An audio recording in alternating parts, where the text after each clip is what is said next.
Estimados hermanos, en esta hora los saludo con la gloriosa paz de nuestro Señor Jesucristo.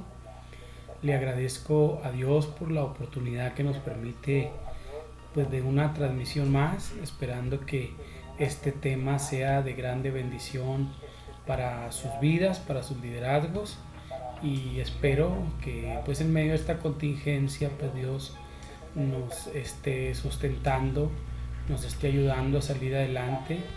Él ha prometido estar con nosotros todos los días hasta el fin del mundo, así que Él no es hombre para que mienta, ni es hijo de hombre para que se arrepienta. Así que vamos a comenzar con este tema. Vamos a estar viendo del libro Liderazgo con Propósito de Rick Warren, la lección número 7.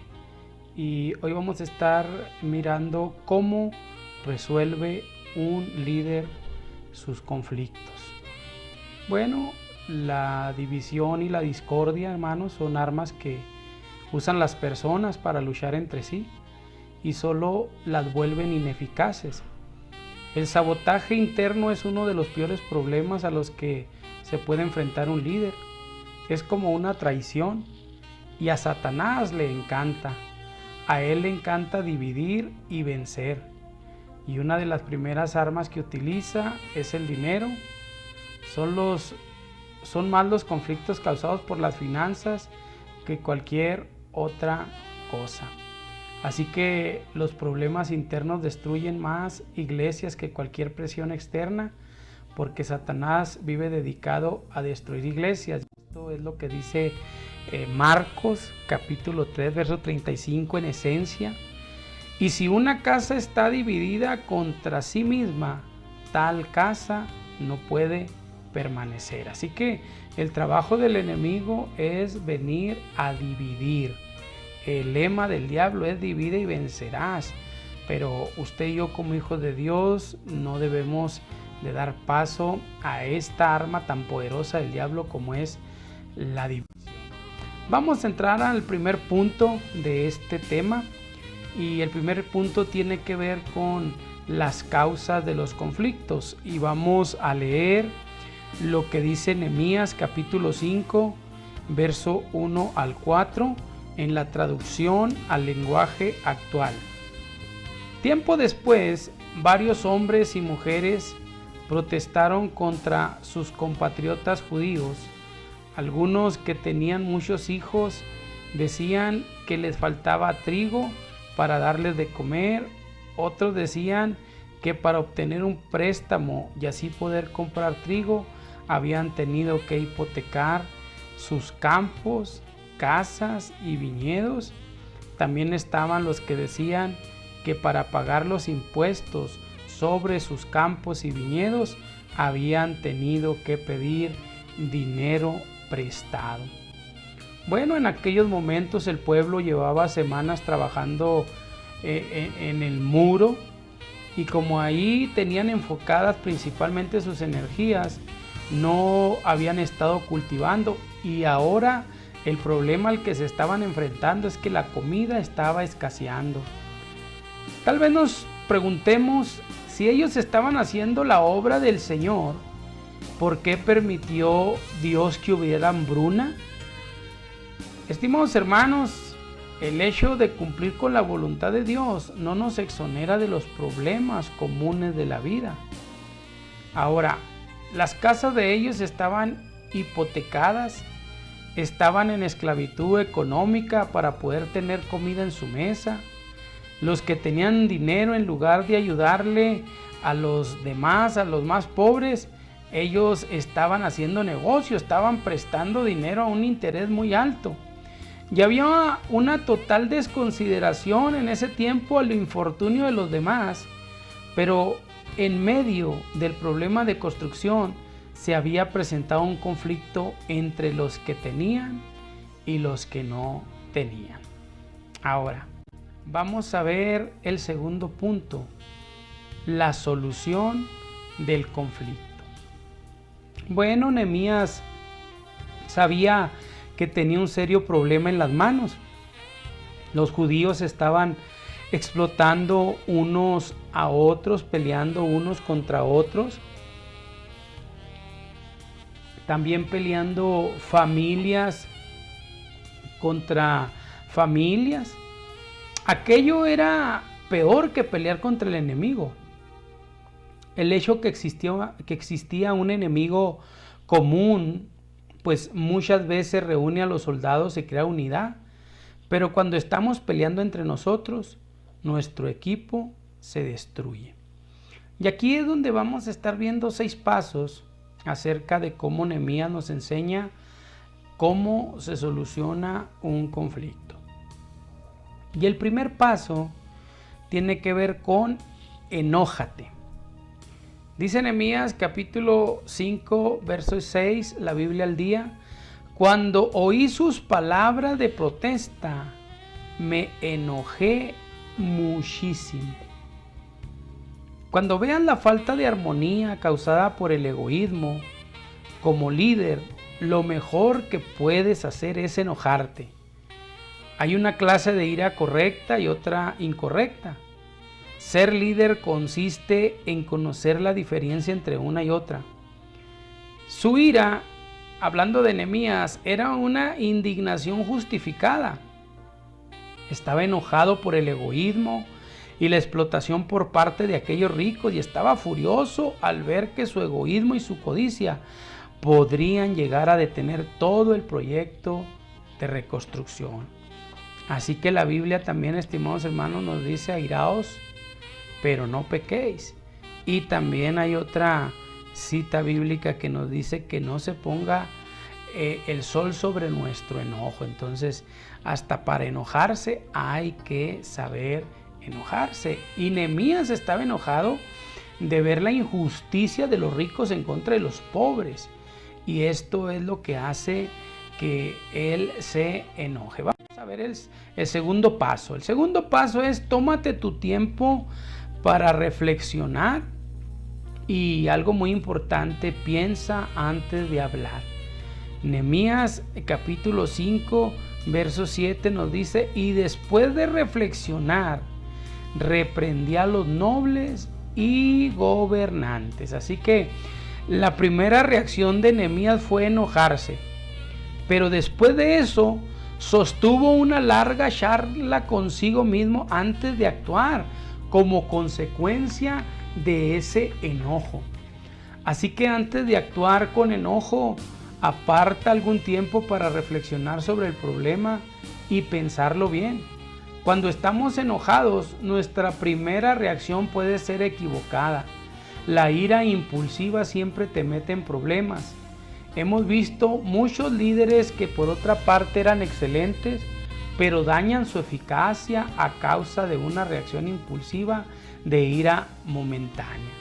Y en cierta manera, estimados hermanos, este es un punto muy complicado para nosotros como líderes, para un servidor en lo personal, y es algo con lo que se tiene que luchar, se tiene que trabajar. Pero qué importante el ejemplo que nos da Nehemías en este segundo paso para resolver los conflictos. Hay que tomar tiempo para reflexionar y hay que pensar antes de hablar. Vamos al tercer paso, y el tercer paso tiene que ver con reprende. Confróntate en privado con el que te ha ofendido. Mateo 18 del 15 al 17, la Biblia al día dice: si tu hermano peca contra ti, ve a solas con él y hazle ver su falta. Si te hace caso, has ganado a tu hermano, pero si no es así, lleva contigo a 1 o 2 más, para que todo asunto se resuelva mediante el testimonio de 2 o 3 testigos. Si se niega a hacerles caso, díselo a la iglesia. Y si incluso a la iglesia no hace caso, trátalo como si fuera un incrédulo o un renegado. Si alguien te ha ofendido y tú acudes primero a alguien que no es esa persona que te ofendió, ya pecaste. Nehemías estaba enojado, pero después de haber orado, de haberlo pensado bien, fue directamente a los que estaban ofendiendo a Dios. O sea, no le dio vueltas, no anduvo chismeándole a uno o a otro, no anduvo diciendo lo que no estaba correcto, no, fue directamente con la persona. Y un líder enfrenta la situación, no le rodea, no causa más discordia, más división. Y este tercer paso también es muy importante. Ahora, vamos al cuarto paso: confronta al ofensor en privado. Tito capítulo 3, verso 10 al 11, la Biblia al día dice: al que cause divisiones, amonéstalo 2 veces y después evítalo. Puedes estar seguro de que tal individuo se condena a sí mismo por ser un perverso pecador. Los problemas que se ignoran no mejoran. Como líderes, como hijos de Dios, debemos de tener el valor para confrontar, pero hay que aprender a decir la verdad con valor. O sea, para decir la verdad se necesita valor. Para confrontar a alguien cara a cara se necesita valor. A los líderes se les ordena que adviertan a los que causan problemas. Hay líderes que no se enfrentan con una persona que causa división por temor de que esa persona se marche. Pero los problemas a largo plazo llegan a ser mayores debido a la falta de confrontación. Confronta en privado al ofensor. Así que si hay una persona que esté causando división, que esté causando discordia, hay que enfrentarla. Y es que muchas veces se piensa, bueno, y si la persona se siente, porque hay personas que son como un vaso de cristal, que tienes que tratarlos con mucho tacto. Pero si la persona, después de haberlo amonestado, como dice Tito, y no quiere pues agarrar la onda, ¿verdad?, por así decirlo, entonces esa persona se va a condenar a sí mismo por perversa y pecadora. Vamos a entrar al quinto paso: determinación. Enfréntate en público a las divisiones públicas. Y dice Nehemías: y después de reflexionar, reprendí a los nobles y gobernantes. Es inconcebible que vuestros propios hermanos os exijan el pago de intereses. Convoqué además una gran asamblea contra ellos y ahí les recriminé: ¿hasta dónde nos ha sido posible? Hemos rescatado a nuestros hermanos judíos que fueron vendidos a los paganos, y ahora sois vosotros quienes vendéis a vuestros hermanos después de que nosotros los hemos rescatado. Todos se quedaron callados, pues no sabían qué responder. Yo añadí: lo que estáis haciendo vosotros es incorrecto.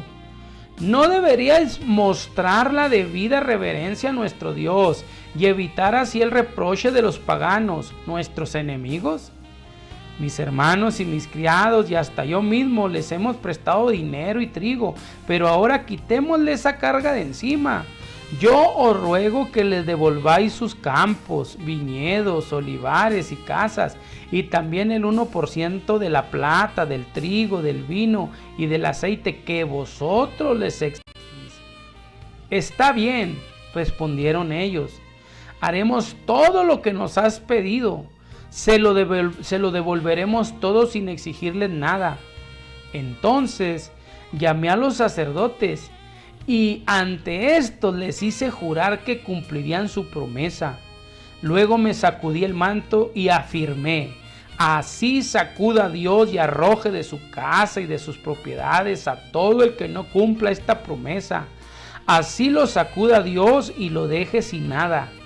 Toda la asamblea respondió: amén, y alabaron al Señor, y el pueblo cumplió. Esto está en Nehemías capítulo 5, versos 7 al 14, y lo leí en la Biblia al día. Ahora, Nehemías habla de que él enfrentó las cosas públicamente para que fuera conocido el problema. Si se tratara de un pecado personal, bueno, hay que confesarlo personalmente ante Dios. Si es un pecado privado entre tú y otra persona, bueno, confiésalo en privado. Si has ofendido a toda una comunidad, tendrás que enfrentarte a ella en público. Nehemías sabía que se estaba arriesgando, pero eso era lo que debía hacer. Si eso significaba paralizar la obra de los muros durante unos cuantos días mientras se enfrentaba a este pecado, que así fuera. Esto muestra la integridad de Nehemías. Él estaba exhortando a aquellas personas para que vieran el error de sus caminos e hicieran la restitución inmediata. Su exhortación funcionó y, oh sorpresa, los ricos, los gobernantes, los que estaban en eminencia, se arrepintieron. Vamos al sexto y último paso de este séptimo tema. Y el sexto paso habla del refuerzo. Ahora, ¿qué necesitamos hacer? Mostrar desprendimiento.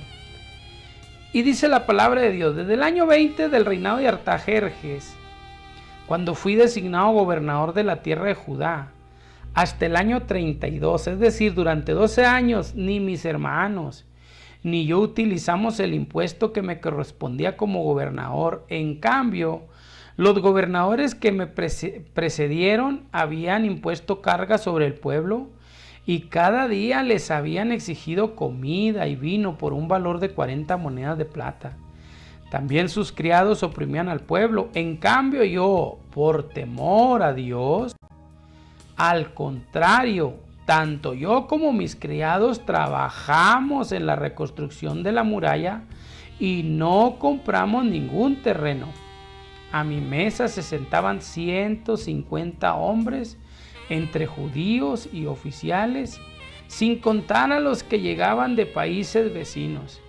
Era tarea de todos los días preparar un buey, 6 ovejas escogidas y algunas aves, y cada 10 días se traía vino en abundancia, pero nunca utilicé el impuesto que me correspondía como gobernador, porque ya el pueblo tenía una carga muy pesada. Y esto está en Nehemías, capítulo número 5, verso 14 al 18, según la Biblia al día. Este líder, llamado Nehemías, guiaba a los demás por medio de su ejemplo.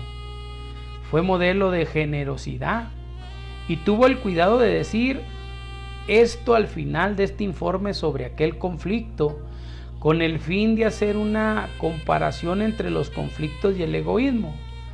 No lo estaba haciendo para que lo consideraran alguien superior, sino para enseñarle al pueblo cuál era la manera correcta de vivir.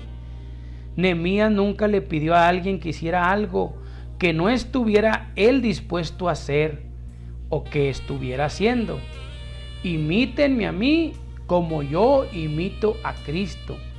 Eso también lo dijo el apóstol Pablo, mas eso también era lo que Nehemías estaba viviendo.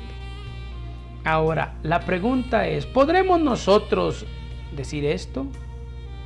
Imítenme a mí como yo imito a Cristo. ¿Lo podremos decir? Y si no lo podremos decir, ¿por qué no lo podremos decir? Estimados hermanos, donde quiera que haya discordia, usted y yo debemos de sembrar paz. Algunas veces es posible que esto exija un enfrentamiento, pero bueno, a veces tiene que haber esos enfrentamientos. A manera de conclusión, termino con lo que dice Mateo capítulo 5, verso 9, según la Biblia al día: dichosos los que trabajan por la paz, porque serán llamados hijos de Dios. Así que usted y yo debemos de ser un canal de paz, un canal de bendición. Dios nos llama a ser esos líderes, hermanos, que pues mostremos ese rostro del Señor en medio de las tinieblas, esa paz en medio de la desesperación, del temor. Usted y yo estamos llamados a hacer esto. Así que, hermanos, hemos mirado este tema número 7, cómo resuelve un líder los conflictos y espero que haya sido de grande bendición.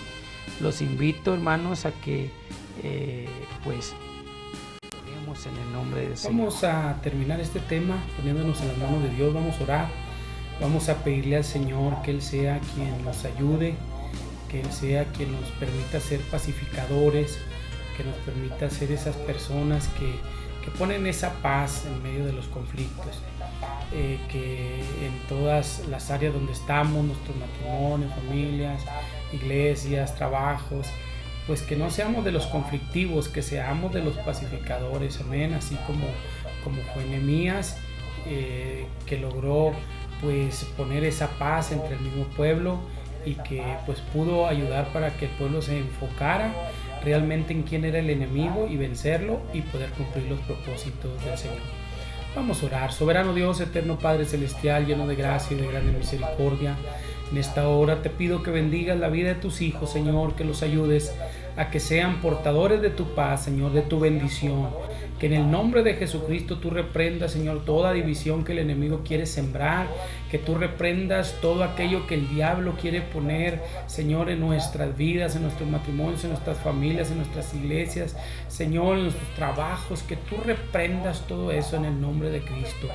Padre mío, como leíamos al principio, una casa dividida, una familia dividida no puede prevalecer, Señor, porque el diablo a eso viene, a hurtar, a matar, a destruir, a dividir, Señor, a eso viene, pero tú eres un Dios de paz, de unidad. Por eso te pedimos que tú nos ayudes, que tú nos bendigas, que tú permitas que seamos un grupo de hermanos, de líderes, una iglesia, Señor, unida, Señor mío, que no demos paso a la división, que no demos paso al enemigo, que seamos bendecidos en grande manera, Señor, te lo pedimos en el nombre de Cristo. Bendice cada uno de mis hermanos, de mis hermanas, Señor, sé con ellos, Señor, y suple toda necesidad en sus vidas, Señor, en sus alacenas haya el alimento fruto de la tierra, Señor, y bendice su economía, bendice sus trabajos, bendice la fuente de ingreso, ayúdanos, Señor, en medio de estas circunstancias que estamos pasando, en medio de esta pandemia, en medio de esta contingencia. Tú has mostrado tu mano de poder en todos y en cada uno de nosotros. Por eso te amamos y te damos toda la honra y toda la gloria y toda la alabanza por los siglos de los siglos. Amén y amén. Estimados hermanos, mi deseo es que Dios me los bendiga, que sigamos adelante y que estemos atentos para el próximo tema. Dios los bendiga, Dios los guarde.